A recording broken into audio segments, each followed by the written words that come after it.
Round robin है, फिर time sharing में हम ये इसको यूज करेंगे। तो ठीक है सारों का, डाउट तो नहीं है? अगला निकाल लो जी। The sequence is an optimal non-preemptive scheduling sequence for the following job which leaves CPU idle for dash minute of time। आपके सामने अराइवल गिवन है, बर्स्ट टाइम गिवन है एंड ये ऑप्शन गिवन है। ये तीन ऑप्शन है sequence, that's third second first, मतलब ये तीन सीक्वेंस में एग्जीक्यूट होंगी, और कॉमा 1 का मतलब कितने सेकंड के लिए वो आइडल टाइम में जाएगा। सॉल्व कर लिया? ये डाउट है? डाउट है। Sequence optimal non pre-emptive, non pre-emptive कौन कौन से है हमारे पास? फर्स्ट कम फर्स्ट सर्व और एसजेएफ हो गया और प्रायोरिटी हो गया। अब प्रायोरिटी तो यहाँ पे कुछ भी नहीं है, तो प्रायोरिटी वाली की तो बात कर नहीं रहा है। किसकी बात कर रहा है? फर्स्ट कम फर्स्ट या शॉर्टेज ऑफ फर्स्ट? दोनों में से ऑप्टिमल कौन सा है? एसजेएफ। तो मतलब ये एसजेएफ की बात कर रहा है। अब अगर मैं किस सीक्वेंस में इसको एग्जीक्यूट करूं ताकि सीपीयू का आइडल टाइम कम से कम हो, किस सीक्वेंस में एग्जीक्यूट करूं आइडल टाइम कम से कम हो, तो अगर मैं 3 to 1 सीक्वेंस फॉलो करता हूं, 3 to 1, तो मैं लास्ट ऑप्शन जो उठाता हूं ये नहीं उठाता हूं, 1 2 3, पहले मैंने 1 को एग्जीक्यूट किया 9 सेकंड्स के लिए, तो पहला आपके पास हुआ जी 9 सेकंड्स के लिए आपने एग्जीक्यूट किया किसको? दैट इज फर्स्ट वाले को। डन हो गया। अगला सारे राइट कर गए? सारे राइट करके नेक्स्ट क्या होगा? 2 and 3, तो ये आ गया जी P2 और ये आ गया P3। क्या आइडल टाइम कोई सीपीयू ने वेट किया? कोई सीपीयू ने आइडल टाइम के लिए वेट किया? नहीं किया। अगर नहीं किया इसका मतलब क्या हो गया? ये 5 तो है नहीं आंसर, डन है यहाँ तक। और सेकेंडली जब इसने मुझे कहा है शॉर्टेज ऑफ फर्स्ट की सीक्वेंस में करना, नॉन प्रीएम्प्टिव के ही रहा ना, तो अगर शॉर्टेज ऑफ सीक्वेंस कह रहा है इसका मतलब सीक्वेंस मेरे पास क्या बनेगा? 3 to 1 के फॉर्म में करूंगा, that's the optimal part, right. पर मैंने ये इसलिए करके दिखाया है कि आप समझ जाओ क्वेश्चन है क्या, कि 1 2 3 अगर है भी तो एट टाइम 5 तो नहीं बन रहा ना, 5 तो कहीं वेट नहीं कर रहा वो, राइट। जैसे ही आया काम पे लग गया और विद इन दैट 1 सेकंड के अंदर वो सारी एग्जीक्यूट कर देगा। कह रहे हैं यहां तक, राइट। अगला ऊपर बी ऑप्शन देखो, 2 1 3 and 0, अगर वो 2 से शुरू होगा तो 0.6 के लिए उसने वेट किया, आइडल था, यस और नो? तो 0 तो नहीं है ना, राइट। सी उठा लो जी, 3 2 1 and 0, स्टार्टिंग वाला, मतलब ये ऑप्शन भी क्वेश्चन की राइट समझ गए क्या कह रहा है? तो आंसर इज व्हाट? ए। 3 2 1 हुआ तो 1 सेकंड के लिए वेट किया, कब किया? स्टार्टिंग में, स्टार्टिंग में उसको वेट करना पड़ा, done, that is what the option. चलो 1.3 आई थिंक अब 2 वाले क्लियर हो गए ना। थर्ड पे चलते हैं, क्या कह रहे हैं? टर्मिनेट है, रनिंग है, ब्लॉक्ड है, रेडी है, चल रहा है, न्यू से आया, रेडी पे गया, रेडी से वो रनिंग पे जाएगा, रनिंग से वो ब्लॉक पे रेडी, और वो टर्मिनेट, राइट। अब आ गया जी कि प्रोसेस स्टेट बताओ कि किसको रिप्रेजेंट कर रहा है? बैच ऑपरेटिंग सिस्टम को रिप्रेजेंट कर रहा है। क्या होता है बैच ऑपरेटिंग सिस्टम? कि सारे आप इकट्ठे बैचेस बना दोगे और वन बाय वन से एग्जीक्यूट करोगे, और बैच के अंदर हम नॉन प्रीएम्प्टिव वाला वर्जन लेते हैं, प्रीएम्प्टिव वाला वर्जन। और अब डायग्राम देखो बेटा, डायग्राम के अंदर अगर वो ब्लॉक कर रहा है, बाकियों को रन कर रहा है, मतलब ये प्रीएम्प्टिव के लिए काम कर रहा है, नॉन प्रीएम्प्टिव के लिए काम नहीं कर रहा। मैं ऑप्शन देख नहीं रहा अभी, ये नॉन प्रीएम्प्टिव के लिए काम कर रहा है, सॉरी प्रीएम्प्टिव के लिए काम कर रहा है, नॉन प्रीएम्प्टिव के लिए काम नहीं कर रहा। अब ऑप्शन पे चलते हैं, तो बैच की बात नहीं है, operating system with a pre-emptive scheduler है ना, तो ये एक ऑप्शन। दूसरी पढ़ो, तीसरी पढ़ो जी, नॉन प्रीएम्प्टिव है नहीं, यूनिक प्रोग्राम मतलब सिंगल टास्किंग, वो तो नहीं है ना यहाँ पे, it's a multi programming system, I think clear. चलो अगला आ गया स्पूलिंग, स्पूलिंग वर्ड हमने किया हुआ है, प्रिंटर हमने वहीं पे किया था।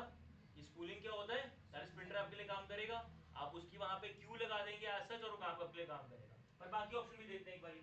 अ terminal used to enter input data to a running program, नहीं हो सकता, टर्मिनल के अंदर हम सिंगल टास्किंग फॉलो करते हैं, स्पूलिंग नहीं होती। ये हो गया। स्पूलिंग क्या होता है जी? क्यू लगाना, पर क्यू क्यों लगती है? क्योंकि आपके पास जो बाकी काम हो रहा है, जैसे प्रिंटर काम होता है, प्रिंटर क्या करेगा जी? जितनी भी हम कमांड देंगे उन कमांड को पहले स्पूल करेगा। स्पूल का मतलब है अपनी मेमोरी में डालना। तो रैम से आपका डेटा कहां ट्रांसफर किया जाएगा? उसकी स्पूल मेमोरी में, और फिर स्पूल से उठाकर प्रिंटर आपके लिए प्रिंटिंग परफॉर्म करेगा। पर अगर एक से ज्यादा आपके लिए हुए टास्क एग्जीक्यूट करने के लिए तो क्या डाल देगा उसे? क्यू में, और फिर उसे एग्जीक्यूट करेगा। I think clear, right? कोई ग्राफिकल डिस्प्ले डिवाइस तो होती नहीं है, जो भी दिखेगा हमें सामने दिखेगा, राइट? सेकेंडरी स्टोरेज डिवाइस भी जो वर्चुअल मेमोरी सिस्टम के अंदर है वो भी आपका स्पूलिंग फॉलो नहीं करता। ठीक है, चलो जी। 4 jobs to be executed on a single processor. System arrive at 0 plus in the order ABCD. Their burst time requirement लिख लेते हैं यहाँ पे. So we have this ABCD. और हमारे पास burst time क्या given है? 4, 1, 8, 1. ठीक है जी. So the completion time of A under round robin scheduling with time slice of 1 unit of time. तो quantum time दे दिया इसने. कितना हो गया जी? 1. अब वो ए की बात कर रहा है सर, बाकी उनकी बात नहीं कर रहा। निकाल लिया? कैसे निकालेंगे? एक एक सेकेंड सारे एग्जैक्टली आ चुकी हैं। तो उसने हमसे क्या पूछा है? The completion time of A under round robin with the time slice of 1 unit of time. ठीक है, तो टाइम स्लाइस में निकालेंगे इसको। ठीक है, क्या आंसर है? 9। अगला, which of the following example of spool device same question types लग रही है? प्रिंटर है ना, प्रिंटर की बात होती है। ठीक है, अब चलते हैं जी इस वाले पे। Consider n processes sharing the CPU in a round robin fashion, assuming that each process switch take s seconds. Clear? मतलब वो किसकी बात कर रहा है? s seconds बोल के कंटेक्स्ट स्विचिंग की।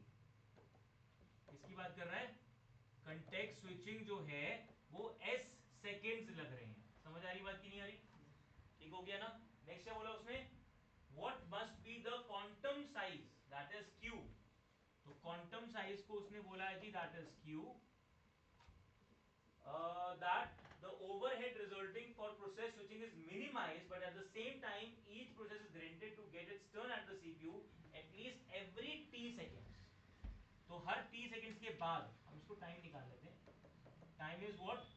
t seconds बाद ये सब कुछ यहाँ पे एग्जीक्यूट होना चाहिए। ठीक हो गया? अब क्या ये क्वेश्चन समझ आया? कहना क्या चाहता है ये question? Time is total time taken basically. वो टाइम की बात कर रहा है कि जो टाइम लगेगा वो हर एक के साथ लगेगा। अब ये कहना क्या था इस क्वेश्चन में? आई बात समझ? क्योंकि इस क्वेश्चन में वेरिएशन आती है। गेट पढ़ोगे पीछे वाले क्वेश्चंस में तो 2-3 वेरिएशंस आई हैं। ये क्वेश्चन रिपीट भी बहुत बार की है, बट 2-3 वेरिएशन भी आई हैं। कभी ग्रेटर पूछ लेता है, कभी लेस देन पूछ लेता है, कभी इक्वल पूछ लेता है। ठीक हो गया?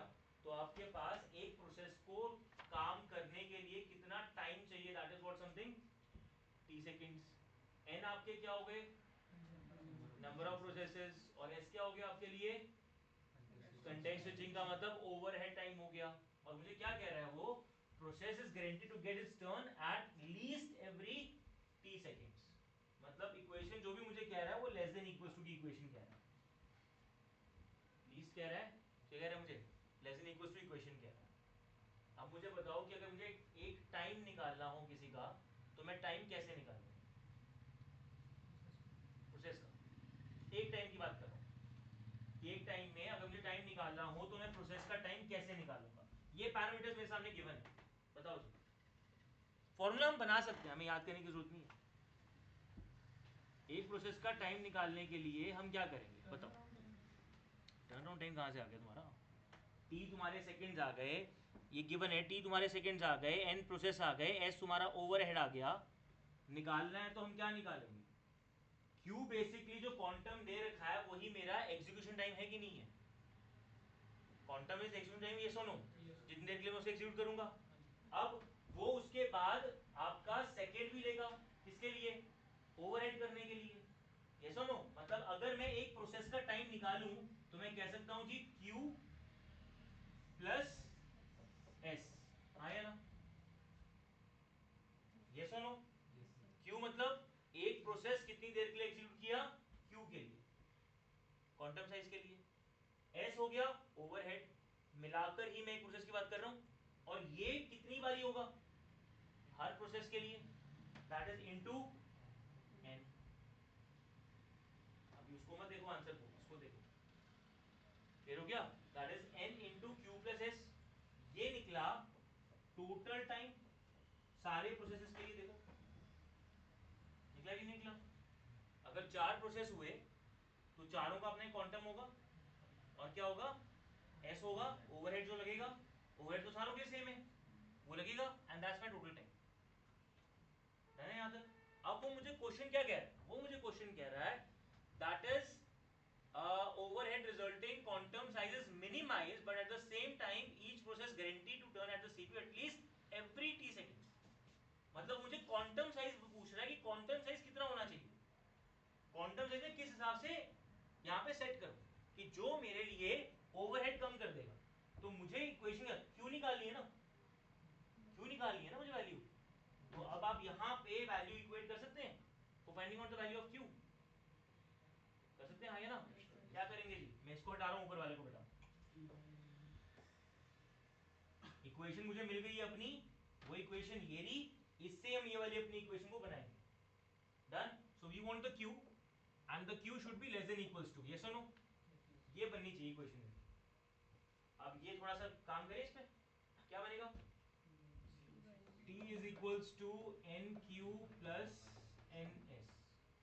डन हो गया? Next is what? हम वैसे भी ये निकाल सकते थे। डन हो गया? अब क्या आएगा? T minus NS by N, और वही मुझे क्या निकालना है? That is Q is less than equal to this equation. ठीक हो गया जी? तो ये एग्जैक्टली हमारे पास इक्वेशन निकलती है।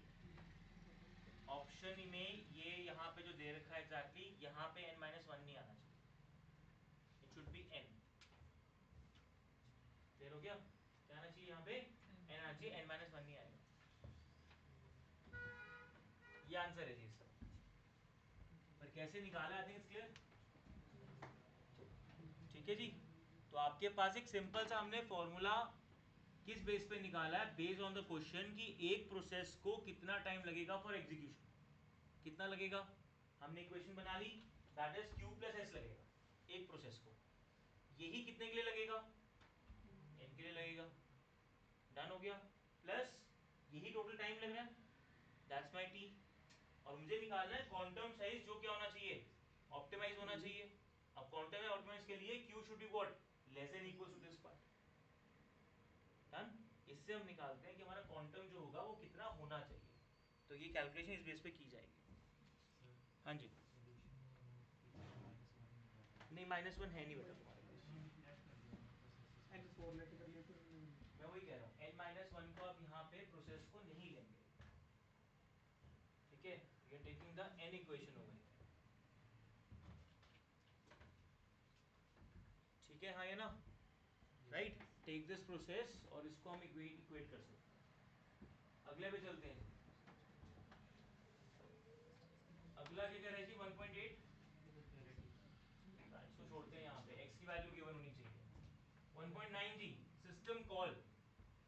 बताओ जी, अगेन अ थ्योरी क्वेश्चन। और इंटरप्ट कौन सा है ये? Software interrupt. ठीक है, so we have the answer software interrupt. Usually call invokes a software interrupt. और पोलिंग, पोलिंग क्या होता है? पोलिंग वर्ड सुना है कभी? रियल लाइफ को छोड़ के, रियल लाइफ को छोड़ के पोलिंग के अंदर, हाँ कंसेप्ट वही है, पर पोलिंग के अंदर यहाँ पे रिसोर्स और प्रोसेस की प्रायोरिटीज के बारे में बात करता है। यहाँ पे हमारे पास कोई भी सिस्टम कॉल के रिगार्डिंग वो चीज नहीं आती। ठीक है? तो प्रोसेस और रिसोर्स के बारे में। इनडायरेक्ट जंप क्या होता है? जब हम सॉफ्टवेयर में अपने क्या रख लेते हैं? फंक्शन कॉलिंग करते हैं, that is called what? Indirect jump. कि सीक्वेंस वाइज एग्जैक्टली नहीं एग्जीक्यूट कर रहा है, कोई फंक्शन कॉल कर दिया तो वहां पे वो चले जाएगा, इसे इनडायरेक्ट जंप कहते हैं। A multi-user, multi-processing system cannot be implemented on the hardware that does not support। बताओ जी, इनमें से क्या सपोर्ट नहीं करता तो हम नहीं कर सकते? तो प्रिविलेज इंस्ट्रक्शन प्रायोरिटी वाली इंस्ट्रक्शन होगी ना? प्रिविलेज इंस्ट्रक्शंस होती हैं जब मैं कर्नल या किसी में प्रायोरिटी देता हूँ, प्रायोरिटी वाली इंस्ट्रक्शंस आती उससे हैं। सिस्टम वो नहीं होगा? क्यों?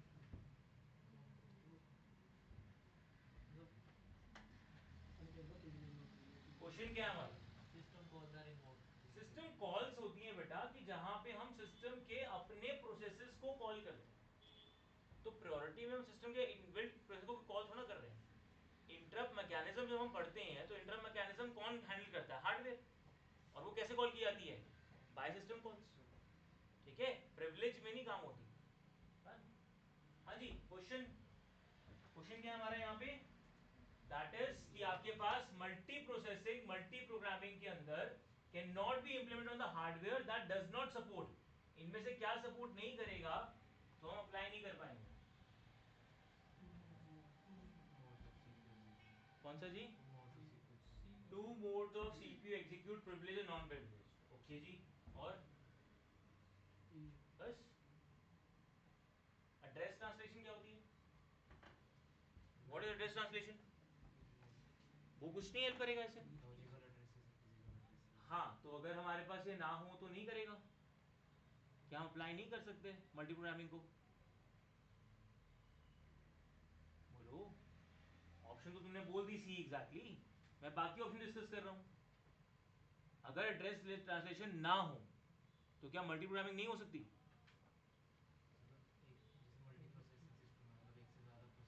बिल्कुल जी, मल्टी प्रोग्रामिंग भी कह रहा है ना वो। प्रोसेसिंग की बात नहीं कर रहा कि प्रोसेसर ही होने चाहिए। We have multi programming also. Question क्या है बेटा हमारे पास? क्वेश्चन गिवन है that is in a multi user multi processing operating system cannot be implemented on the hardware. जो क्या नहीं सपोर्ट करेगा? तो मेरा क्वेश्चन ये है कि अगर मैं मल्टी प्रोसेसिंग करता भी हूं, एड्रेस ट्रांसलेशन क्या जरूरत हमेशा पड़ेगी? क्या जरूरत है एड्रेस ट्रांसलेशन की? या विदाउट दैट भी आप काम कर सकते हो?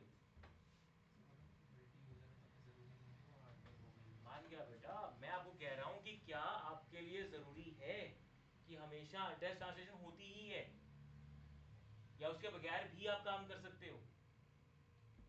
इन अ मल्टी यूजर एनवायरनमेंट क्या आपके पास एक ही प्रोसेस होगा या मल्टीपल होंगे? अब मेरा क्वेश्चन क्या है? एड्रेस ट्रांसलेशन के बगैर भी आप उस एनवायरनमेंट पे काम कर सकते हैं कि नहीं कर सकते? आंसर इज यस, बिल्कुल कर सकते हैं। इतनी बारी हमने बात की भी हुई है कि आप फिजिकल एड्रेस पे डायरेक्टली काम कर सकते हैं। आपको लॉजिकल फिजिकल करने की जरूरत नहीं है। आप लॉजिकल फिजिकल कब करते हैं? जब आप मेमोरी मैनेजमेंट को और एफिशिएंटली इस्तेमाल करना चाहते हैं, वरना आपको जरूरत नहीं है। फिजिकल आप वैसे भी इस्तेमाल कर सकते हैं। हमने जब मेमोरी मैनेजमेंट किया था, क्या स्टार्टिंग में पढ़ लिया था हमने लॉजिकल एड्रेस फिजिकल एड्रेस? हमने क्या कहा था कि आप हर एक को एक एड्रेस दे सकते हैं, बट फिर आपको बीच में क्या लगाने पड़ेंगे? मैकेनिज्म लगाना पड़ेगा हार्डवेयर का कि मैंने इसको एड्रेस इसके बाद ही दिया, ये सुनो, और उसको मैं डायरेक्टली एग्जीक्यूट करवा सकता हूँ। फिर मुझे उतना भी एड्रेस बस वगैरह सिस्टम देना पड़ेगा। सिंपल सा क्वेश्चन, राइट? अगला चलो जी, डीएम में क्या होता है? और ऐसा कोई रोल प्रोसेस को एग्जीक्यूट करने में कोई रोल है इसका? ये सिर्फ ट्रांसफर करता है, इसलिए काम आता है सिर्फ transfer of that input of output data जो है वो ट्रांसफर करने के लिए हेल्प करेगा कि डायरेक्टली मैं मेमोरी यूज कर पाऊं या नहीं कर पाऊं। अगला, at least to modes of CPU execution, privilege and non privilege. Last बात कर लेते हैं, डिमांड पेजिंग जरूरी है? काम तो किससे भी हो सकता है, क्लियर हो गया? इससे भी जरूरी नहीं। दो मोड्स आपके सीपीयू के होने चाहिए, प्रिविलेज और नॉन प्रिविलेज होंगे, तब आप क्या कर सकते हैं? मल्टी यूजर एनवायरनमेंट में काम कर पाएंगे। ठीक है, इसको एक और अगर कभी कभी ऑप्शन में ये बनो ना, kernel threads and user threads, तो आप उसको टिक करके आएंगे। तो ऑप्शन की बनो kernel threads and user threads, आप उसको क्लिक करके आएंगे। ठीक है जी, चलो अगला, which of the following action typically not performed by the operating system when switching context from process A to B? Swapping out of memory images of process to the disk. बोलो जी कौन सा है? सी है? ए नहीं हो सकता? बाकी तीन तो करता है। बाकी तीन करता है। बाकी तीन करता है, मतलब saving current register value and restoring save register value for process B करता है ना? क्या करेगा? जब आपका पास परफॉर्म करेगा context switching from A to B, तो ए की इंफॉर्मेशन स्टोर करेगा और फिर बी को एग्जीक्यूट करेगा, मतलब ये तो करता है। चेंजिंग एड्रेस ट्रांसलेशन टेबल्स करेगा कि अब मैं इस प्रोसेस के लिए काम कर रहा हूं। Fourth is invalidating the translation looks at buffer, बिल्कुल करेगा क्योंकि ढूंढेगा इसमें। राइट, एग्जिस्ट करता है कि नहीं करता, टीएलबी पढ़ा हुआ है हमने, right. And the last is what, swapping out of memory images process of A to disk. क्या ये जरूरी है कि करें? ये जरूरी नहीं है, swapping is not done. Sir हाँ जी, जैसे अगर प्रोसेस से एग्जीक्यूट ही हो गई पूरी, तब वो स्वैप आउट हो गई, तो मतलब उसका रिजल्ट वगैरह स्टोर हो गया सेकेंडरी स्टोरेज में, तब तो कंटेक्स्ट मतलब स्विच होगा। हाँ, बट उसने ये कहा है ना कि अगर आपके पास कोई परफॉर्म कर रहा है और कंटेक्स्ट स्विचिंग हो रही है ऐसे भी, तो ये हमेशा होगा। मतलब वो हर बार पूरा होना चाहिए। वही मैं कह रहा हूँ, हमेशा होगा। स्वैपिंग तो हमेशा नहीं होगी ना, स्वैपिंग तो उस केस में होगी जहाँ मेरे पास मेमोरी क्या हो जाएगी, फेल हो जाएगी, जहाँ अब आपको स्वैपिंग की जरूरत पड़ी। पर बाकी सारी 3 स्टेट तो हमेशा होंगी, बाकी तो हमेशा करेगा, तो वो उसी के लिए पूछ रहा है बेटा। हम उसके लिए आंसर दे रहे हैं जो नहीं होगा। ये एक्शन परफॉर्म होता कि नहीं होता? स्वैपिंग होती है नहीं होती? होती है, पर हमेशा नहीं होती। अगला जी, processor need software interrupt to, अभी इसी का हमने एक कंटेक्स्ट पढ़ा था पीछे। हाँ जी, प्रिविलेज के बारे में पढ़ा होगा। Processor need software interrupt to test the interrupt system of the processor. नहीं, ठीक है। अगला, implement coroutines. Coroutines समझते हो? Coroutines is also known as subroutines. Subroutines are basically functions.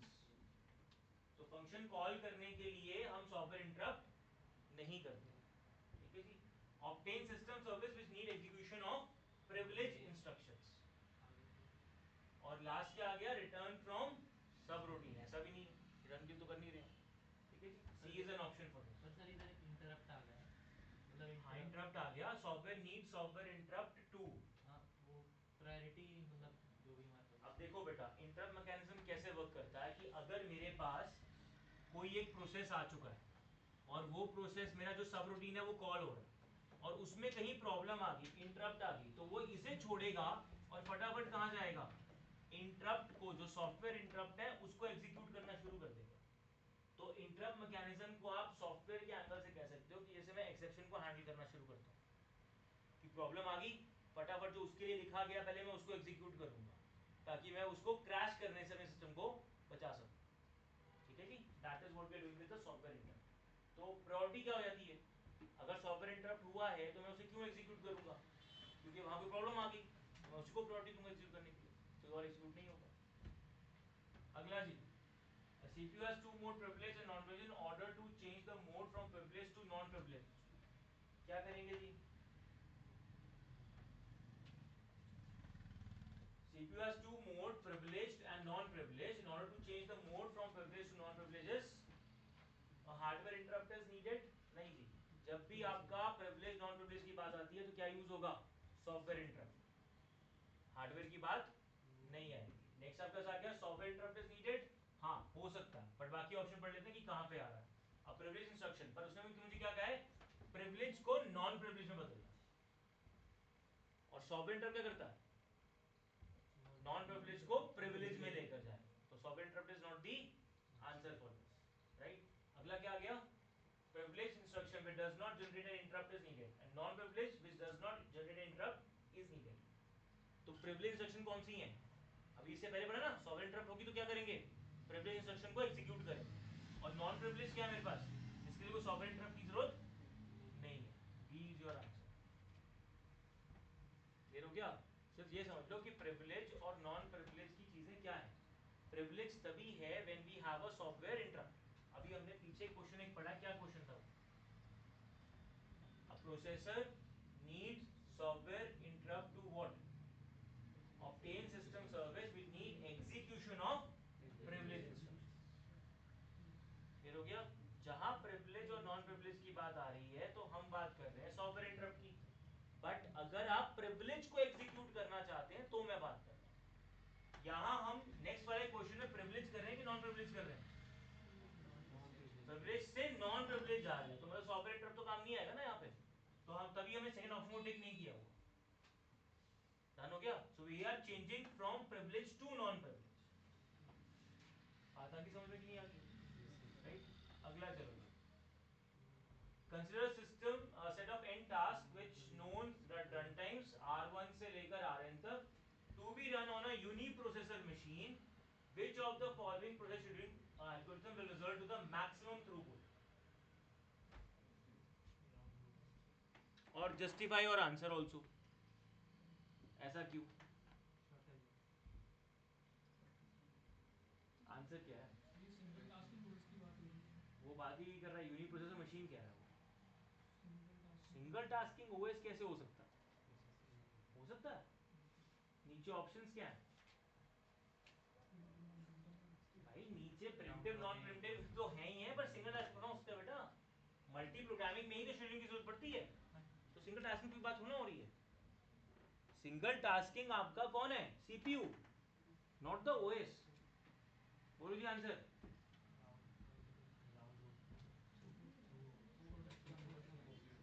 Round well result maximum throughput की बात कर रहा है। थ्रूपुट क्या होता है? नंबर ऑफ एग्जीक्यूशन प्रोसेसेस को मिनिमम टाइम में एग्जीक्यूट कर सके। बताओ जी। Shortage of first will give the best result. Shortage of first will give the best result.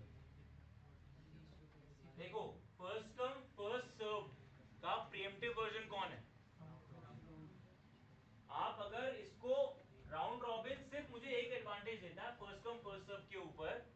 पहला कि वो एक प्रीएम्प्टिव वर्जन है, दूसरा वो हर प्रोसेस को चलाएगा तो स्टारवेशन नहीं होगी। डन हो गया। शॉर्टेज ऑफ फर्स्ट मेरे लिए बेस्ट रिजल्ट देगा, फर्स्ट कम फर्स्ट सर्व तो बिल्कुल नहीं देगा। तो जो शॉर्टेज ऑफ फर्स्ट मेरे लिए बेस्ट रिजल्ट देगा, पर इसकी एक प्रॉब्लम रहती है हमेशा कि क्या देगा ये? स्टारवेशन की पॉसिबिलिटी हो सकती है। डन हो गया यहाँ तक ये? पर इसने मुझसे भी क्या पूछा है? थ्रूपुट मैक्सिमम करनी है तो क्या यूज करेंगे? Shortage of first. सर हाँ जी।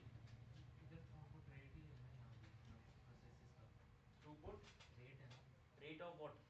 प्रोसेस जो एग्जीक्यूट हो रही है सीपीयू जो आप इंस्ट्रक्शन मैक्सिमम एग्जीक्यूट करवाना चाहते हैं जिससे उसकी आउटपुट इंक्रीज हो। मतलब नंबर वो वाला रेट नहीं लेगा कि number of processes per unit time का ऐसा थोड़ा कुछ लेगा, मुझे कोई मतलब ही नहीं उससे बेटा। देख, पूरा आइडिया समझ कि मैं शेड्यूलिंग क्यों करता हूँ। मतलब प्रोसेसेस स्टार्ट ना कर जाए कोई ये टारगेट है ही नहीं मेरा। इंटरेक्टिव बनाना। मेरे लिए टारगेट ये है कि मेरे प्रोसेसेस मैक्सिमम सीपीयू के साथ एग्जीक्यूट हों, ताकि उसकी जो आउटपुट निकलेगी या वो जो भी इंस्ट्रक्शन एग्जीक्यूट करेगा वो फास्ट करे। और फास्ट करने का मतलब क्या है? आइडल टाइम कम से कम करना, ये टारगेट है। जैसे अगर राउंड रॉबिन यूज़ करें उसमें तो फिर टाइम क्वांटम का जो है प्रोसेस को टर्न देनी पड़ेगी ना देनी पड़ेगी, तो फिर वो क्यों नहीं हो सकता क्योंकि यहाँ पे वो थ्रूपुट की बात कर रहा है, स्टारवेशन का कोई रिलेशन नहीं बोला उसने मुझे, ना कोई प्रायोरिटी की बात की है। तो अगर आप सारों का वेटिंग टाइम भी निकालोगे ना एक ही क्वेश्चन के ऊपर, तो आपका हमेशा आंसर कौन बेस्ट देगा? Shortage of first. और रिमेनिंग टाइम की बात नहीं कर रहा ना वो कोई, तो प्रीएम्प्टिव नॉन प्रीएम्प्टिव वाली कोई बात ही नहीं कर रहा, और यूनिक प्रोसेस तो एक ही प्रोसेस की बात कर रहा है अभी, उस बेस पे ले रहे हैं।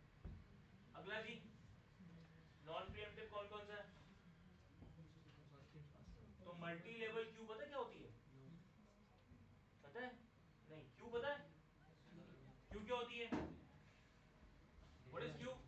डेटा स्ट्रक्चर उससे बाहर निकल लेना ना। क्यू का मतलब ये है कि जब भी मेरे पास प्रोसेस लगेगा, देखो मल्टी लेवल क्यू का मतलब क्या है कि ये शेड्यूलिंग ऐसी है कि इसमें मैंने मल्टीपल क्यूज बना दी और हर क्यू को मैंने अपनी एक प्रायोरिटी दे दी कि ये सिस्टम के प्रोसेसेस होंगे, ये यूजर के होंगे, ये कोई बैकग्राउंड प्रोसेसेस होंगे। ठीक हो गया? अब जैसी कोई प्रोसेस आएगा, मैं उसको मानिए कि डिपेंडिंग अपॉन कि वो कहां पे आना चाहिए, मैं उसको उस क्यू में डाल दूंगा और बाद में इसे कौन मिलेगा? सीपीयू। ठीक हो गया? इसे कहते हैं मल्टी लेवल क्यू शेड्यूलिंग।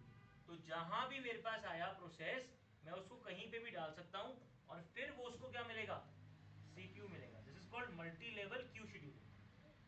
पर इसमें प्रायोरिटी किसकी है? फिर नीचे, जब ये क्यू खत्म होगी तो अगली क्यू चलेगी, ये क्यू खत्म होगी तो अगली चलेगी। मैं किसी प्रोसेस को बीच में नहीं रोकूंगा, क्योंकि अगर वो इक्वल टाइप ऑफ मेरी प्रायोरिटीज हैं तो उनको मैंने एक क्यू में डाल रखा। This is called multi level queue scheduling. ठीक है? दूसरा, इसी का एक एडवांस वर्जन क्या आया था? मल्टी लेवल, इसे कहते हैं multi level queue feedback scheduling या multi level queue scheduling with feedback, दोनों वर्ड यूज होते हैं। इसका नाम होता है multi level queue feedback scheduling, ये नाम भी तुम बुक में पढ़ोगे, राइट। अब फीडबैक में क्या होता है कि अगर मैंने किसी को एक बार प्रायोरिटी हाई दे दी तो मल्टी लेवल में मैं लो नहीं कर सकता। ड्रॉबैक समझो पहले मल्टी लेवल का, कि मल्टी लेवल क्यू के अंदर अगर मैंने किसी को एक बार यहां पे शेड्यूलिंग दे दी तो मैं उसकी क्यू चेंज नहीं कर सकता, पर मल्टी लेवल फीडबैक के अंदर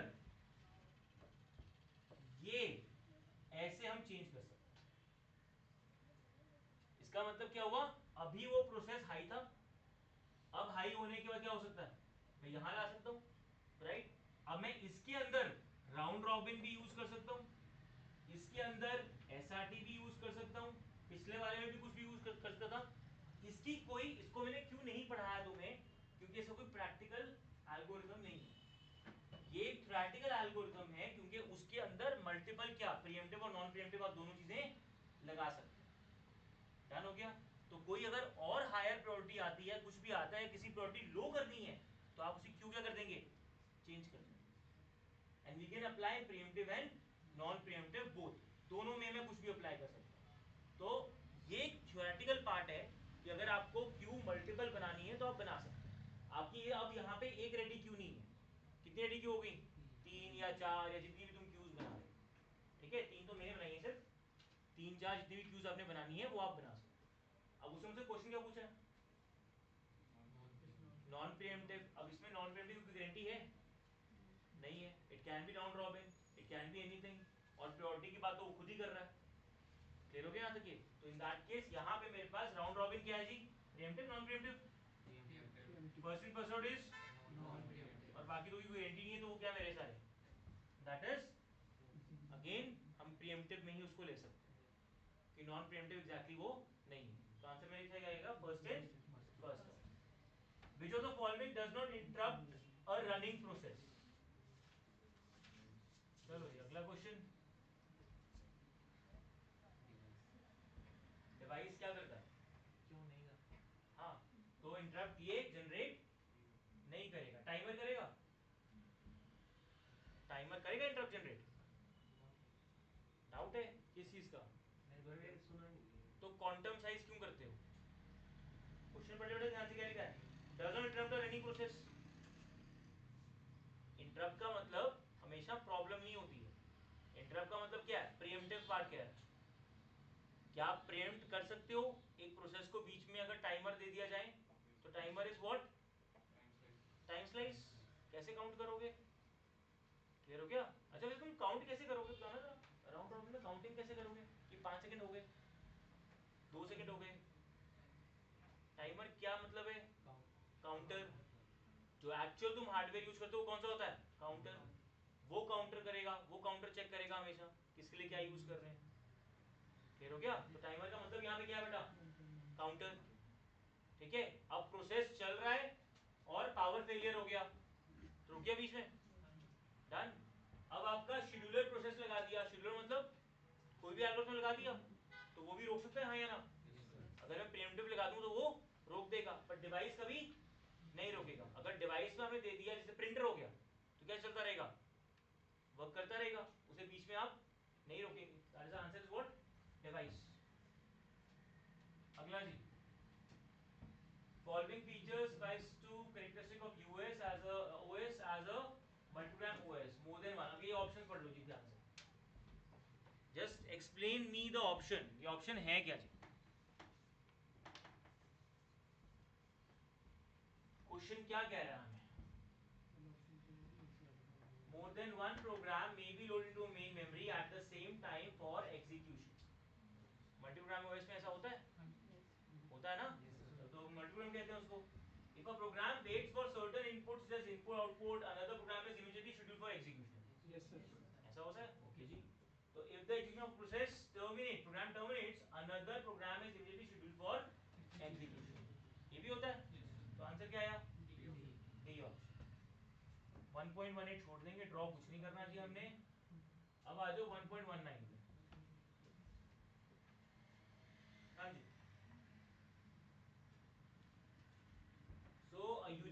processor computer system has only two processes, both of which alternate 10 milliseconds of CPU burst with 90 milliseconds of input-output burst. Both the process were created to nearly at the same time. The I/O of both processes can proceed in parallel. Parallel हो सकते हैं ना?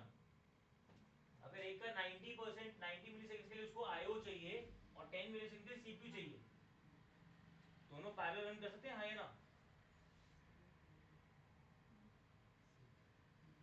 CPU I/O CPU कर सकते हैं ना? which of the following scheduling strategies will result in the least CPU utilization after a long period of time for the system? Question क्या है भाई? कंडीशन दे दी दूसरे की कंडीशन हम कौन सा शेड्यूल कौन सा लगाएं जिससे हम क्या कर सकें? बेस्ट रिजल्ट दे सके, क्या कह रहा है? Result in least CPU utilization. Idealize करना है. तो फिर यहाँ पे क्या कह रहे हैं? Over a long period of time for this system. अगर मैं फर्स्ट कम फर्स्ट शेड्यूलिंग कर दूं क्या होगा? फर्स्ट कम फर्स्ट में क्या होगा कि मान लो अगर मेरे पास दो सिंह है ना, दोनों एट द सेम टाइम आए, इसका मतलब क्या हुआ? अगर 90 मिलीसेकंड्स के लिए आप कोई सीपीयू बर्स्ट एग्जीक्यूट कर रहे हो वहां पे आईओ के लिए कर रहे हो और 10 मिलीसेकंड कर रहे हो, अगर 10 शुरू कर दिया तो ये एग्जीक्यूट नहीं होगा और इंटरप्ट भी नहीं कर सकता है ना. नेक्स्ट बोलो. Shortest remaining time first scheduling, same problem है. 10 के लिए मुझे क्या चाहिए? अगर एक के लिए चल पड़ा तो दूसरा एग्जीक्यूट नहीं करेगा. अगला static priority scheduling with different priorities of two processes. तो स्टैटिक मैं कोई प्रायोरिटी शेड्यूलिंग तो कर नहीं रहा हूं यहां पे. प्रायोरिटी के बारे में कुछ बोला उसने? किसी प्रायोरिटी है डन हो गया. तो डिफरेंट भी होगा तो मेरे लिए कोई फायदा नहीं है बिकॉज वो एग्जीक्यूट करेगा. मुझे यहाँ पे कुछ ऐसा चाहिए जो दोनों को इक्वल प्रायोरिटी दे सके और काम करवा सके. और एक और चीज ख्याल रखना, सुनना ध्यान से. और एक क्वेश्चन पूछ रहा हूं मैं आपसे पहले. अगर आपका एक प्रोसेस सीपीयू के पास गया है और उसको 90% मैंने कहा 90 मिलीसेकंड मैंने कहा कि मुझे क्या चाहिए? आईओ चाहिए. अगर आईओ चाहिए तो वो सीपीयू से कहां जाएगा? आईओ की तरफ. और अगर आईओ को एग्जीक्यूट करेगा तो क्या नेक्स्ट प्रोसेस मेरा सीपीयू पे एग्जीक्यूट होगा कि नहीं होगा? क्लियर हो गया. अब मैंने फिर फर्स्ट कम फर्स्ट सर्व या शॉर्टेस्ट रिमेनिंग टाइम के अंदर इसको क्यों नहीं अपने आंसर को कंसीडर कर रहा? क्यों नहीं कर रहा? क्योंकि ये भी पॉसिबिलिटी हो सकती है कि स्टार्टिंग में ही कौन आ चुका है? वो प्रोसेस जिसको सीपीयू चाहिए. तो दूसरा प्रोसेस क्या कर रहा है? वेट कर रहा है. अगर दूसरा केस होता कि पहले में ही क्या आ गया? आईओ आ गया तो वो आईओ के चल जाता और यहां पे आया था. पर गारंटी है कि कौन आ रहा है पहले? अराइवल टाइम तो दोनों का क्या है? सेम बोला उसने मुझे. समझ आ रहा है यहां तक? इस वे में भी हम इस आंसर को कंसीडर कर रहे हैं. डन है. अब इसे पर्टिकुलर दे रखा है round robin scheduling with time quantum of 5 seconds. मतलब 5 सेकंड बाद क्या होगा? अगला आएगा और आईओ की तरफ चले जाएगा. और फिर अगले सेकंड में क्या हो सकता है? सीपीयू भी चल रहा है पैरेलली और आईओ भी चल रहा है. So answer is what? Round robin scheduling. समझ आ रही बात की नहीं आ रही? ठीक है. तो हम ये क्यों कंसीडर कर रहे हैं, बाकी दो क्यों नहीं कर रहे हैं? क्योंकि वो हमें हमेशा गारंटी नहीं करते हैं कि पैरेलली आपका काम चले. ठीक है. अगले पे चलो जी. What is user level thread and kernel level thread? कुछ रिवीजन तुम्हारी भी तो होनी चाहिए पहले वाली. क्या होता है बताओ जी. What is user level thread and kernel level thread?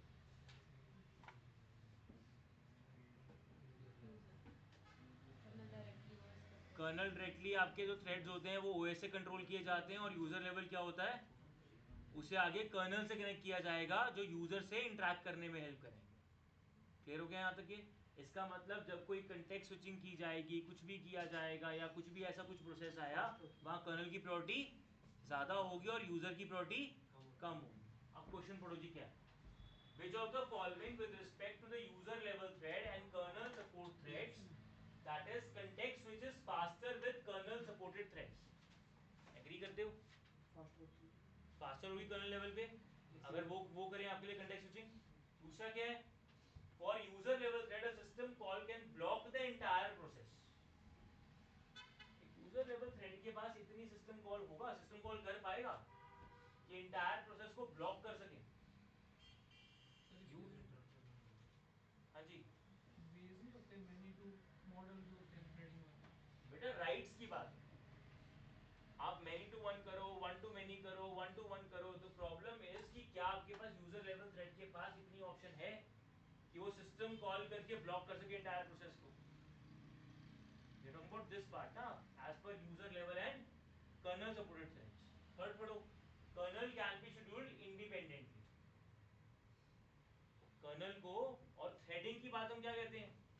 Threads पे ध्यान देना। थ्रेड क्या है? थ्रेड को शेड्यूल कर सकते हो? थ्रेड को शेड्यूल कर सकते हो?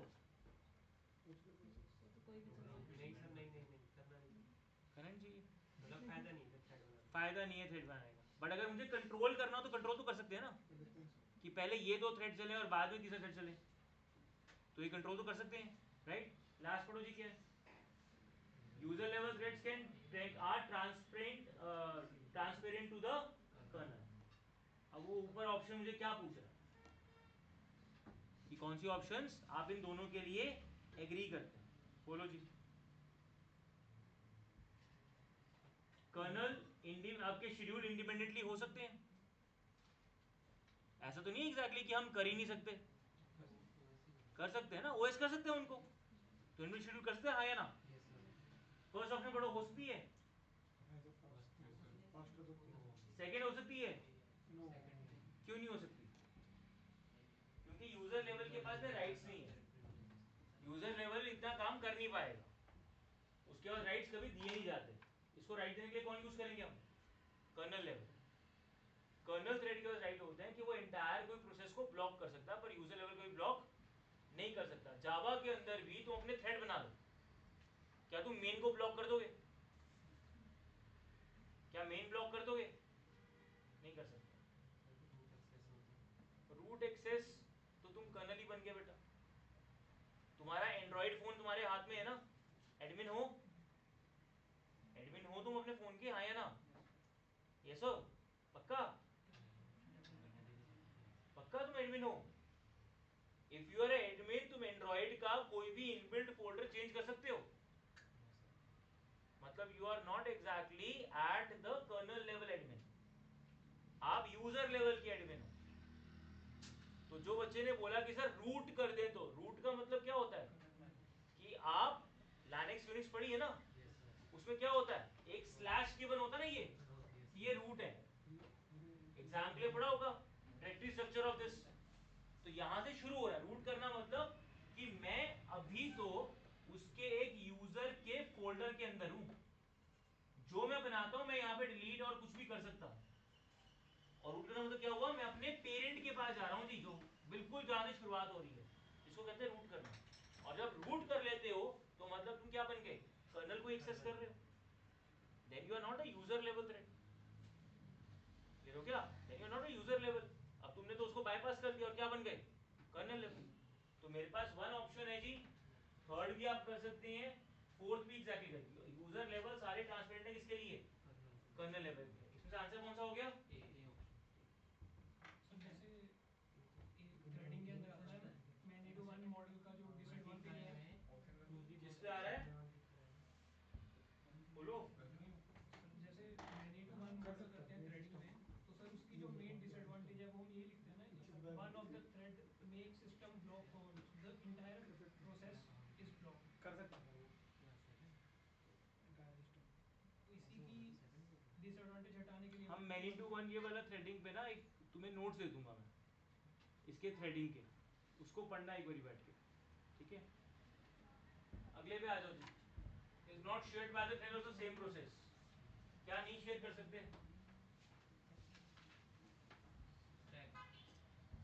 स्टैक क्या होता है? होता है कुछ, मतलब ये शेयर नहीं करते। स्टैक क्या होता है जी? जब भी अपना सी प्रोग्राम बनाते हो, कुछ भी करते हो, जितने लोकल वेरिएबल्स आपके यूज होंगे वो कहाँ यूज होंगे, स्टैक में। डायनामिक चीज यूज होगी कहाँ यूज होगी, that is on the heap process के अंदर। क्लियर हो गया? तो स्टैक आपका तब बनता है जब आपके पास एक एक इंस्ट्रक्शन और आपके पास जितने वेरिएबल्स को मेमोरी मिलेगी कहाँ मिलेगी, स्टैक के अंदर। अब वो कह रहा है the following is not shared by the thread of the same process. हर एक थ्रेड का क्या बनेगा, अलग स्टैक। और एड्रेस स्पेस क्या मिलती है सारों को, ड्यू टू वो एक प्रोसेस के अंदर है तो एड्रेस स्पेस क्या मिलेगी, सेम। किसी भी प्रोसेस का अलग अलग फाइल डिस्क्रिप्टर फाइल या उसका फाइल मैप टेबल बनेगा, बट हर प्रोसेस का अलग अलग नहीं बनेगा, वो सेम शेयर करते हैं, ठीक है। And what is the message queue, कि आप किस ऑर्डर में अपनी चीज को एग्जीक्यूट करना चाहते हैं। ऐसी क्यू क्या होती है एग्जैक्टली, वो शेयर नहीं करते हैं, वो इंडिविजुअली अपना ही करेंगे। आप थ्रेड में क्यों कन्वर्ट करेंगे इस चीज को, ताकि आप इंडिविजुअली उसे कॉल कर सकें, ठीक है। तो मैसेज क्यू भी नहीं है। आंसर क्या निकला इसका, दैट इज स्टैक। सर हाँ जी, थ्रेड्स में हीप शेयर होगी, मतलब हीप मिलती है। हीप डायनामिक के लिए होती है बेटा, हर एक की अपनी होगी, जब भी तुम उसको डायनामिकली एलोकेट करो। अगर डायनेमिक मतलब कोई फंक्शन यूज नहीं है तो फिर हीप मेमोरी यूज ही नहीं हुई, नहीं हुई, उस केस में नहीं। हर एक तो इंडिविजुअली बनाएगा अपनी, वेरिएबल कॉमन होगा ही नहीं कोई उसका। फोक कमांड पे आते हैं जी, क्यों ये पहले यस सर। क्या होता है, चाइल्ड क्रिएट करने के लिए। तो एक क्वेश्चन शायद बाद में भी आएगा पर अभी करते हैं उसको।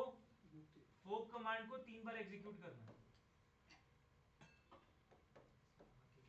तो बोलो जी कितने प्रोसेस आपके बन जाएंगे, 7 और क्या लॉजिक है जी इसका, to be r n minus और कोई एग्जांपल बता सकते हैं कि अगर ये पेरेंट था तो फोक कमांड पहली बार एग्जीक्यूट क्या होगा, एक बन जाएगा, एक पेरेंट बनेगा, एक चाइल्ड बनेगा। तो ये पेरेंट एज ही है, तो क्या बन जाएगा, एक चाइल्ड। इसके बाद अगर फिर फोक किया क्या होगा, दोनों एक एक एज इट इज ये एज इट इज बनेगा और इसका क्या बन जाएगा, सॉरी ये एज इट बनेगा और इसका क्या बन जाएगा, एक और चाइल्ड बन जाएगा। ये एज इट रहेगा और इसका एक और चाइल्ड बन जाएगा, ठीक है जी। तो 2 बार तो हो गया, तीसरी बारी क्या होगा, ये एज इट चलेगा, इसका एक और चाइल्ड बन जाएगा, ये एज इट रहेगा और एक और ये एज इट रहेगा एक और ये एज इट रहेगा और एक और अगर मैं पूछूं टोटल प्रोसेस कितने हो गए तो क्या बोलेंगे, टोटल प्रोसेस सामने दिख रहे हैं जी, कितने हो गए, रटा नहीं मारना आंसर का, कितने हो गए, 8। टोटल चाइल्ड प्रोसेस कितने हो गए,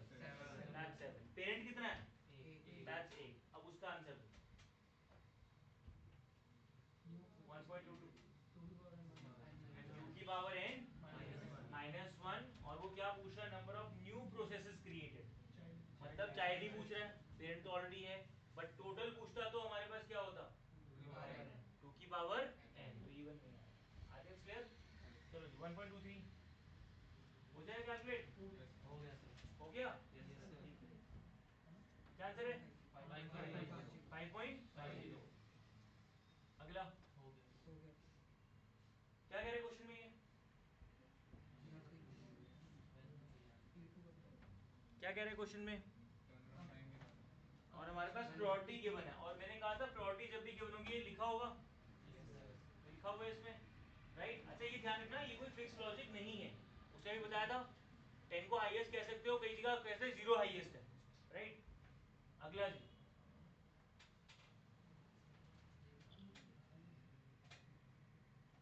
हाँ जी, two shared resource R1 and R2 are used by the process P1 and P2. Each process has a certain priority for accessing each resource. Let Tij denote the priority of Pi and for accessing the Rj. So Pi Rj और मेरे पास given है जी Tij.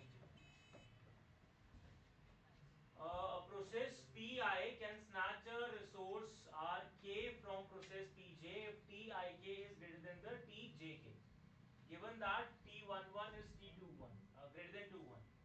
ठीक है जी, तो deadlock की बात कर रहा है कि कभी नहीं होगा। पहले क्वेश्चन समझते हैं, क्वेश्चन क्या कह रहा है जी, प्रायोरिटीज दी हुई है प्रोसेस की एक रिसोर्स के लिए। ठीक है जी, उसके बाद और क्या प्रायोरिटी के बने, जैसा कि टी आई जे बोल रहा है तो प्रोसेस आई की प्रायोरिटी हो, प्रोसेस आई की प्रायोरिटी रिसोर्स जे को एक्सेस करने के लिए होगी टी आई जे। ठीक है, जैसे अगर फर्स्ट ऑप्शन है T11, उसका मतलब होगा कि प्रोसेस 1 की प्रायोरिटी रिसोर्स 1 को एक्सेस करने के लिए प्रोसेस 2 से ज़्यादा होगी। तो हम यहाँ पे क्या कह रहे हैं, that is Pi and Rj, process के लिए हम ले रहे हैं I और रिसोर्स के लिए क्या ले रहे हैं J। अब प्रोसेस Pi यहीं पे पढ़ लो, let Tij denotes the priority of pi for accessing rj, मतलब pi को rj अगर एक्सेस करना है तो tij क्या बता रहा है, उसकी प्रायोरिटी बता रहा है। ठीक हो गया। अगला क्या लिखा हुआ है, a process pi can snatch the resource rk। ठीक हो गया, a process pi can snatch a resource that is rk। तो पी आई आर के कोई भी रिसोर्स स्नैच कर सकता है। अगर उसने ऐसा किया, इसका मतलब ये हम क्या कर रहे हैं, टी आई के कैलकुलेट हो रहा है, टी आई के कैलकुलेट हो रहा है, ये सुनो राइट, क्योंकि प्रायोरिटी की बात हो रही है। तो यहाँ वो क्या कह रहा है, process P I can snatch R K from process P J if T I K is greater than T J K. ठीक कह रहे हैं ना। तो अब मुझे बताओ कि कहाँ पे आपके पास कंडीशंस देखते हैं जी। तो लिखा हुआ है given the following condition that is T11 is greater than T21। तो क्या मतलब है जी इसका, रिसोर्स वन है, जो सेकेंड वाला है वो रिसोर्स है और पहले वाला कौन है, प्रोसेस है। और दूसरे वाला क्या है मेरे पास, same again, this is my process and this is my resource. तो कंडीशन देख लो ध्यान से, वो क्या कह रहा है कि अगर मेरे पास एक टेबल बनाते हैं जी इसका,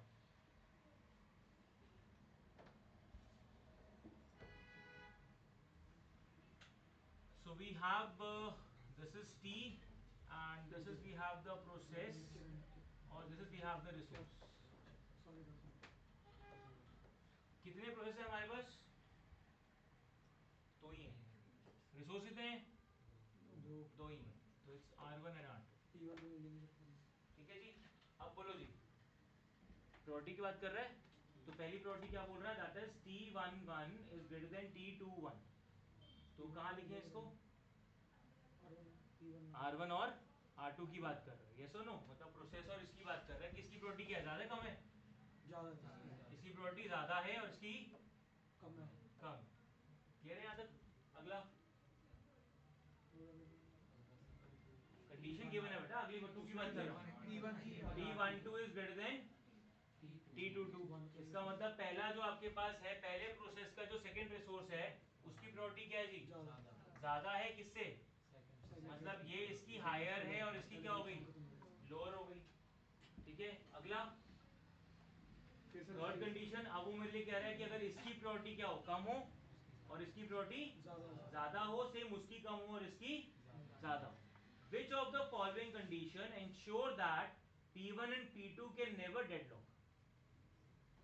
अब चार कंडीशन दे रखी हैं, चार कंडीशंस को हमने ऐसे स्प्लिट कर दिया। ठीक है, this is my first condition, this is my second condition. इसी का टेबल बनाएंगे तो हमारे पास क्या बनता है, that is low and high, same low and high. This is my P1, this is my P2, this is R1 and this is R2। अब बोलो जी, डेडलॉक कंडीशन के लिए क्या होगा, पहले प्रोसेस वन काम कर ले, प्रोसेस वन का अपना काम कर ले, ओके जी। फिर P2 को आ जाएंगे सर, या तो 3 और 4 पहले फिर प्रोसेस वन की प्रायोरिटी हाई कर देंगे सर, ठीक है जी। फिर प्रोसेस टू की कर देंगे। आप किसी की वैल्यू हाई कर रहे हैं या जो कंडीशन गिवन है उसको फॉलो कर रहे हैं, कंडीशन को फॉलो कर रहे हैं, आप हाई नहीं कर रहे हैं, वही सर ये ध्यान रखना। तो पहली कंडीशन क्या है मेरे पास, प्रायोरिटी हाई है, हाई ठीक है। दूसरा, दूसरे कंडीशन में दूसरे में भी हाई है, तीसरे में दोनों लो हैं।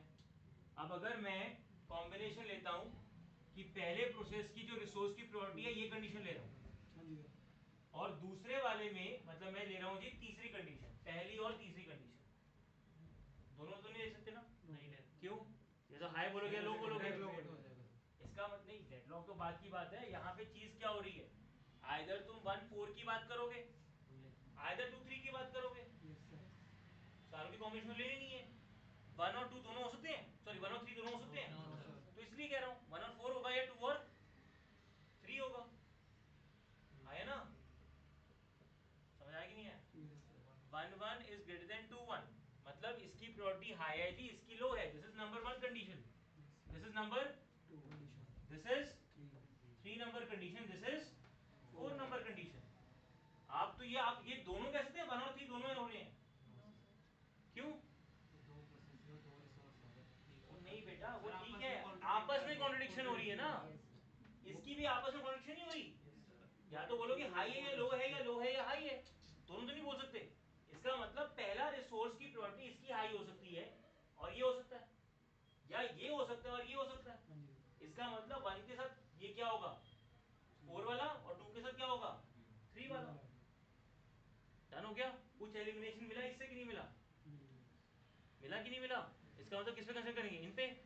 अब बताओ जी, अगर मैंने एक को कह दिया कि एक प्रोसेस की प्रॉपर्टी तेरी है, रिसोर्स की प्रॉपर्टी तेरी हाई है, और दूसरे को कहा कि दूसरे की तेरी हाई है, तो क्या होगा,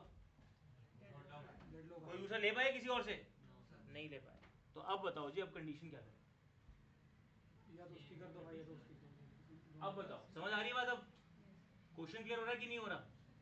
तो क्यों हम चारों कंडीशंस नहीं लेकर चल रहे, हम क्रॉस कंडीशंस लेकर चल रहे हैं।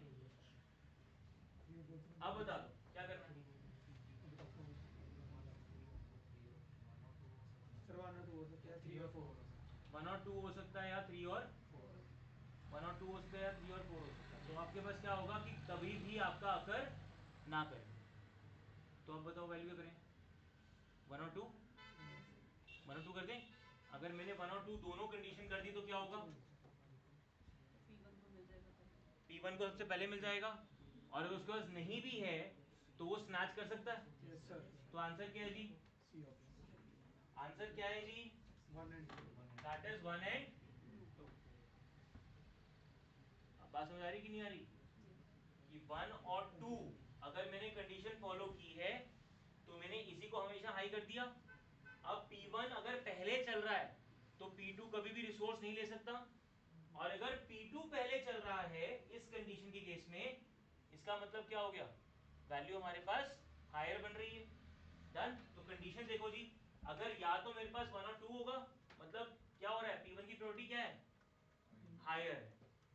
डन हो गया। अगर P1 की प्रोबेबिलिटी हायर है तो P1 अगर चल रहा है तो क्या P2 ले पाएगा रिसोर्स, नहीं ले पाएगा, क्योंकि मैं ये दो कंडीशन फॉलो करके चल रहा हूं। डन है यहाँ तक के, इसलिए ये कभी डेडलॉक अगर नहीं करने देगा। 1.26 पे आ जाओ जी, आंसर। डाउट है जी, क्या डाउट है बताओ। समझ नहीं आया। If fork is equal 0 then हम कर रहे हैं जी a is equal to a+5। ठीक है, प्रोग्राम पढ़ लो ऊपर का, पहले एक बारी प्रिंट कर दिया हमने a और उसका एड्रेस जो भी है, एल्स कर दिया a को नेगेटिव और उसको हमने प्रिंट कर दिया। Let u be the values printed by the parent process. मतलब फोक कर रहे हैं, इसका मतलब क्या हुआ, कोई चाइल्ड की बात कर रहा है। बट अगर ये फोक 0 है तो ये चलाएगा if की कंडीशन। अगर फोक एक बारी भी चला है मतलब चाइल्ड तो होगा, है ना, चाइल्ड होगा मतलब क्या चलेगा, एल्स वाला चलेगा।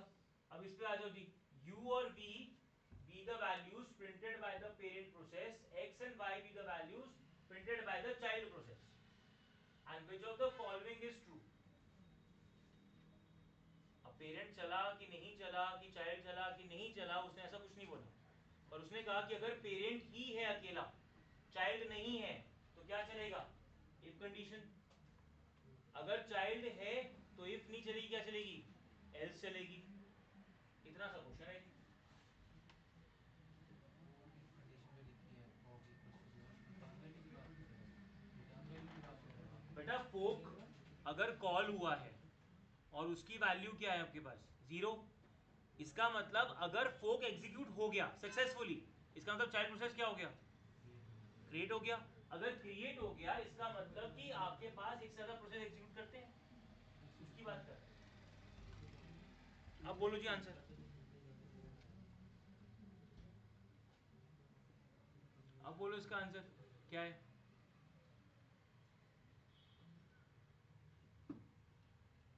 फोक कॉल हुआ और कोई भी आपका चाइल्ड प्रोसेस नहीं बना, तो उसकी वैल्यू क्या होगी 0, और 0 होगी तो इफ चलेगा। और इफ पे आगे वो क्या कह रहा है, u v the values printed by the parent process.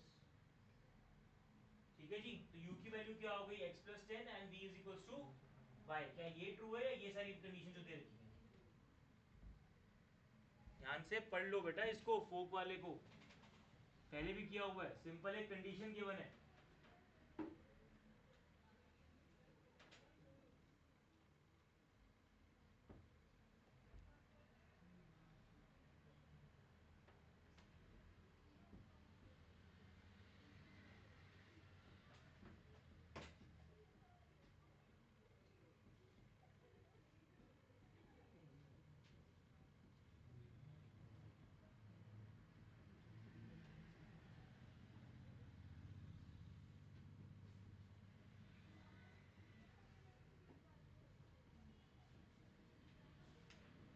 Practice के लिए कहा था आपको, क्वेश्चंस किए थे, करें सो अब आंसर दे सकते हैं, I think so.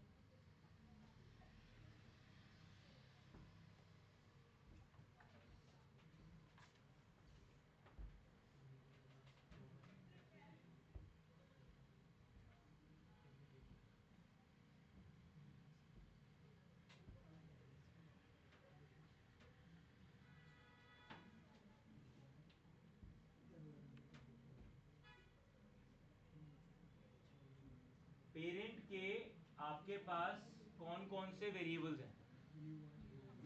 You n. और अगर मैं कहूँ x b i be the values printed by the child process, x और वाई किसके हैं जी? आपके चाइल्ड के। अगर आपके पास पोक की वैल्यू 0 निकली है, इसका मतलब चाइल्ड क्रिएट नहीं हुआ। अगर चाइल्ड क्रिएट नहीं हुआ तो आपके ए की वैल्यू 5 से इंक्रीमेंट हो रही है और वैल्यू ए और उसका एड्रेस प्रिंट हो रहा है, और वरना तुम डिक्रीमेंट कर रहे हो वैल्यू को।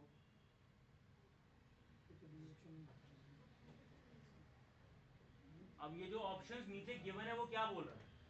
ये क्या मतलब है इन ऑप्शन का? u is equals to x plus 10 and v is equals to y. एक ले रहा है जी चाइल्ड का, एक ले रहा है पेरेंट का, आया ना? एक चाइल्ड का ले रहा है और क्या ले रहा है? पेरेंट ले रहा है।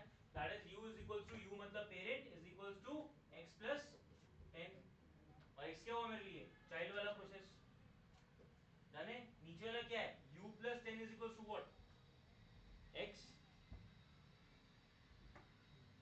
पेरेंट के वेरिएबल्स की जो वैल्यू है और चाइल्ड के वेरिएबल्स की वैल्यू है, उस चीज पे ही बात कर रहा है।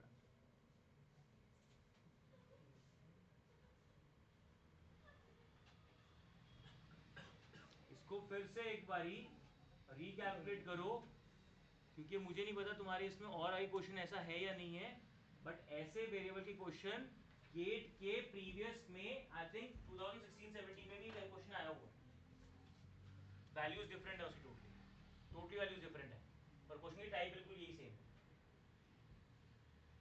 ठीक है, एक बारी फिर से एग्जैक्टली इसको सॉल्व करना बेटा, और फिर जो डाउट वाले होंगे ना क्वेश्चंस, हम सिर्फ डाउट वाले क्वेश्चंस पे काम करेंगे, मे बी शायद थ्योरी वाले पे नहीं करेंगे, न्यूमेरिकल वाले पे करेंगे। ठीक है।